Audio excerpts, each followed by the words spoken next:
Hi all, അസ്സലാമു അലൈക്കും. Welcome back to സിൽനാസ് കിച്ചൺ. ഇന്നത്തെ റെസിപ്പി നല്ല ടേസ്റ്റി ആയിട്ടുള്ള ഒരു ബണ്ണിൻ്റെ റെസിപ്പിയാണ്. കടയിൽ നിന്നും മേടിച്ച് കഴിക്കുന്നതിനേക്കാളും നല്ല ടേസ്റ്റി ആയിട്ടുള്ള ബണ്ണാണിത്.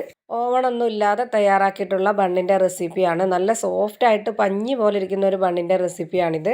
ഈ വീഡിയോ സ്കിപ്പ് ചെയ്യാണ്ട് മുഴുവനായിട്ടും കണ്ടിരുന്നാലേ ഇതെങ്ങനെയാണ് തയ്യാറാക്കുന്നതെന്ന് നിങ്ങൾക്ക് മനസ്സിലാവുള്ളൂ. വീഡിയോയിലോട്ട് കിടക്കുന്നതിന് മുമ്പായി എൻ്റെ ചാനൽ ആദ്യമായിട്ട് കാണുന്നവരാണെങ്കിൽ പ്ലീസ് ഒന്ന് സബ്സ്ക്രൈബ് ചെയ്തേക്കണേ.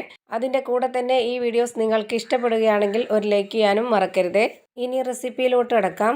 ഈ റെസിപ്പി തയ്യാറാക്കാനായിട്ട് ആദ്യം തന്നെ ഇവിടെ ഒരു പാത്രത്തിലേക്ക് ഒരു മുട്ട പൊട്ടിച്ചൊഴിച്ചു കൊടുക്കുന്നുണ്ട്. ഇതിലേക്ക് ഇനി 1/2 കപ്പ് അളവിലുള്ള ഇളം ചൂടുള്ള പാലാണ് ഒഴിച്ചു കൊടുക്കുന്നത്. പശുവിൻ പാലാണ്.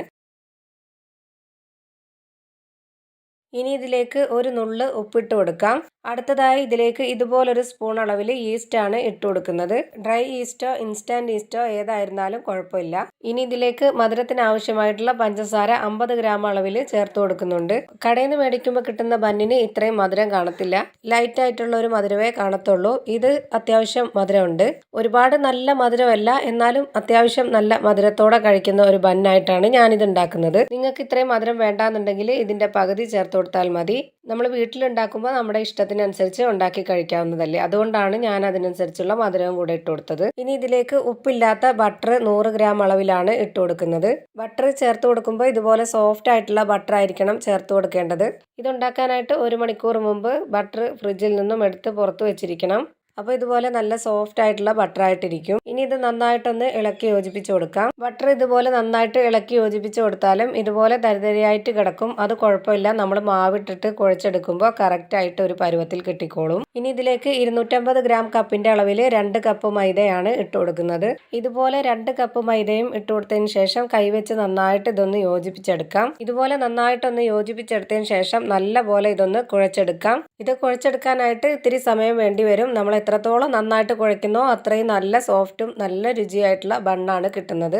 ഞാനിപ്പോൾ ഈ ഒരു പാത്രത്തിലിട്ട് നന്നായിട്ട് ഈ മാവൊന്ന് സെറ്റാക്കി എടുത്തതിന് ശേഷം കൗണ്ടർ ടോപ്പിലേക്ക് എടുത്തിട്ടിട്ട് നന്നായിട്ടൊന്ന് കുഴച്ചെടുക്കുന്നുണ്ട്. ഇതുപോലെ നന്നായിട്ട് കുഴച്ചെടുത്താൽ മാത്രമേ നല്ല സോഫ്റ്റ് ആയിട്ട് നല്ല ടേസ്റ്റി ആയിട്ടുള്ള ഒരു ബണ്ണും കിട്ടുള്ളൂ. ഒരു 10 മിനിറ്റ് നേരമെങ്കിലും ഞാനിത് നല്ല പോലെ കുഴച്ചെടുത്തിട്ടുണ്ട്. ഇപ്പോൾ ഞാനിതാ ഈ മാവ് നന്നായിട്ട് കുഴച്ച് റെഡിയാക്കി എടുത്തിട്ടുണ്ട്. റെഡിയാക്കി എടുത്ത മാവിനെ ഇനി ഒരു പാത്രത്തിലേക്ക് വെച്ച് കൊടുത്തിട്ട് അടപ്പ് വെച്ചൊന്ന് അടച്ചു വെച്ചേക്കാം. ഞാനിപ്പോൾ ഇതുപോലൊരു അടപ്പ് വെച്ചിട്ടാണ് അടച്ചു വെച്ചിട്ടുള്ളത്. നിങ്ങളുടെ കയ്യിൽ ക്ലിൻഡാം ഉണ്ടെങ്കിൽ അത് എയർ ടൈറ്റ് ചെയ്ത് വെച്ചിരുന്നാലും മതി. ഇങ്ങനെ വെച്ചിരുന്നാലും കുഴപ്പമില്ല. മാവ് ഡബിൾ ആയിട്ട് പൊങ്ങി വരും. ഞാനിപ്പോൾ 1 മണിക്കൂർ നേരം ഇതുപോലെ റെസ്റ്റ് ചെയ്യാനായിട്ട് വെച്ചിരുന്നു. ഈ മാവ് ഇപ്പോൾ ഡബിൾ ആയിട്ട് നല്ല സോഫ്റ്റ് ആയിട്ട് പൊങ്ങി വന്നിട്ടുണ്ട്. ഈ മാവ് ഒന്നുകൂടി കറക്റ്റ് ആക്കി ഇതുപോലെ ബോൾസ് ആക്കി വെക്കുന്നുണ്ട്. ഇനി ഈ മാവിനെ ഇതുപോലെ ഒരു ബോർഡിലേക്ക് എടുത്തു വെച്ചതിന് ശേഷം ഇത് 4 ആയിട്ടൊന്ന് കട്ട് ചെയ്തെടുക്കുന്നുണ്ട്. ഇതുപോലെ കട്ട് ചെയ്തതിന് ശേഷം 4 ബോൾസ് ആക്കിയിട്ട് റെഡിയാക്കി എടുക്കാം. ഇതുപോലെ ബോൾസ് ആക്കിയതിന് ശേഷം മാവ് റെസ്റ്റ് ചെയ്യാനായിട്ട് വെക്കുന്നില്ല. ഒത്തിരി നേരം വെച്ചിരുന്നിട്ടാണ് റെഡിയാക്കി എടുക്കുന്നതെങ്കിൽ ഇത് ഡ്രൈ ആയി പോവാതിരിക്കാൻ വേണ്ടി ഇതിന് മുകളിലേക്ക് ഒരു കോട്ടൺ തുണി നനച്ചിട്ട് കൊടുക്കാം. ഇനി ഇതിൽ നിന്നും ഒരു മാവ് എടുത്തിട്ട് ഇതുപോലെ ഒന്ന് പരത്തുന്നുണ്ട്. ഒരുപാടങ്ങ് പരത്തണ്ട, ഇതുപോലെ നീളത്തിലൊന്ന് പരത്തിയാൽ മതി. ഇത്രയും മതി. എന്നിട്ട് ഇതിന്റെ 2 സൈഡും ഇതുപോലെ ഒന്ന് മടക്കി കൊടുത്ത ശേഷം അതിനെ ഇതുപോലെ വീണ്ടും ഒന്നുകൂടി മടക്കിയിട്ട് ഇവിടെ ഒന്ന് ടൈറ്റ് ചെയ്ത് വെച്ച് കൊടുക്കാം. ഇതുപോലെ ചെയ്തെടുക്കുന്നത് മാവ് വെന്ത് വരുമ്പോഴത്തേക്ക് നല്ല ഫ്ലഫി ആയിട്ടുള്ള ഡബിൾ ആയിട്ടുള്ള ഒരു ബണ്ണായിട്ട് കിട്ടാനാണ്. ഇപ്പോൾ ഇതാ ഇതുപോലെ ഈ ഒരു ഷേപ്പിൽ ഈ ബോൾസ് റെഡിയാക്കി എടുത്തിട്ടുണ്ട്. ഇനി ഇതുപോലെ തന്നെ ബാക്കി 3 ബോൾസും റെഡിയാക്കി എടുക്കുന്നുണ്ട്. ഇനി ഞാനിത് വേവിച്ചെടുക്കുന്നത് ഇതുപോലെ കേക്കിന്റെ മൗൾഡിലാണ്. ഇതിൽ നേരത്തെ തന്നെ ബട്ടർ സ്പ്രെഡ് ചെയ്ത് വെച്ചിരുന്നതാണ്. ഇതിലേക്ക് ഇനി ഇതെല്ലാം വെച്ച് കൊടുക്കാം.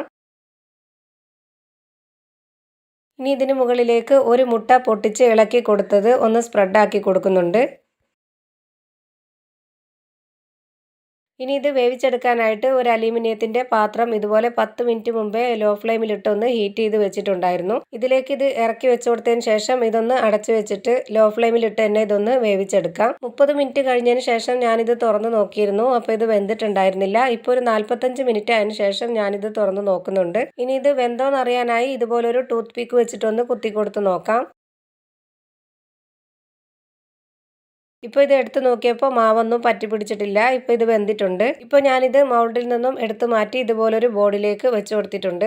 ഇത് 4ഉം കൂടി ഇപ്പോൾ ഒന്നായിട്ടിരിക്കുകയാണ്. ഇതൊന്ന് ഇളക്കി കൊടുക്കാം. ഇപ്പോൾ ദാ നമ്മുടെ നല്ല സോഫ്റ്റ് ആയിട്ടുള്ള പഞ്ഞ് പോലത്തെ ഒരു ബണ്ണാണ് റെഡിയായി കിട്ടിയിട്ടുള്ളത്. നല്ല ടേസ്റ്റാണ് ഇത് കഴിക്കാൻ വേണ്ടിയിട്ട്. ഇപ്പോൾ ഞാൻ ഇതിൽ നിന്നും ഒരെണ്ണം എടുത്ത് പൊട്ടിച്ച് കാണിച്ചു തരാം. ഇത് നിങ്ങൾക്ക് കാണുമ്പോൾ തന്നെ അറിയാൻ പറ്റും എത്രത്തോളം നല്ല സോഫ്റ്റ് ആയിട്ടുള്ള ബണ്ണാണ് ഇത് കിട്ടിയിട്ടുള്ളതെന്ന്. അപ്പോൾ കടയിൽ നിന്നും മേടിച്ച് കഴിക്കുന്നതിനേക്കാളും ഇരട്ടി രുചിയിൽ നമ്മൾ വീട്ടിൽ തന്നെ തയ്യാറാക്കി എടുത്ത് കഴിക്കുന്നതായിരിക്കും നല്ലത്. എപ്പോഴും ബണ്ണൊന്നും കഴിക്കില്ല എങ്കിലും നമ്മൾ കഴിക്കണം തോന്നുവാണെങ്കിൽ ഇതുപോലെ ഒരു തവണ ഒന്ന് ഉണ്ടാക്കി കഴിച്ചു നോക്കുക. നല്ല ടേസ്റ്റാണ് ഇത് കഴിക്കാനായിട്ട്. അപ്പോൾ ഇത്രയേ ഉള്ളൂ ഇന്നത്തെ റെസിപ്പി. ഈ റെസിപ്പി ഇഷ്ടമായാൽ ലൈക്ക് ചെയ്യാനും കമൻറ്റ് ചെയ്യാനും ഷെയർ ചെയ്യാനും മറക്കരുത്. അതുപോലെ തന്നെ ഞാനിടുന്ന പുതിയ വീഡിയോസ് നോട്ടിഫിക്കേഷനായിട്ട് കിട്ടുന്നതിന് വേണ്ടി സബ്സ്ക്രൈബ് ചെയ്ത് ബെല്ലൈക്കൺ അമർത്തി അതിൽ ഓൾ എന്ന ഓപ്ഷൻ എനേബിൾ ചെയ്ത് കൊടുക്കാനും മറക്കരുത്. പുതിയൊരു വീഡിയോയുമായി വീണ്ടും വരും. Thank you for watching.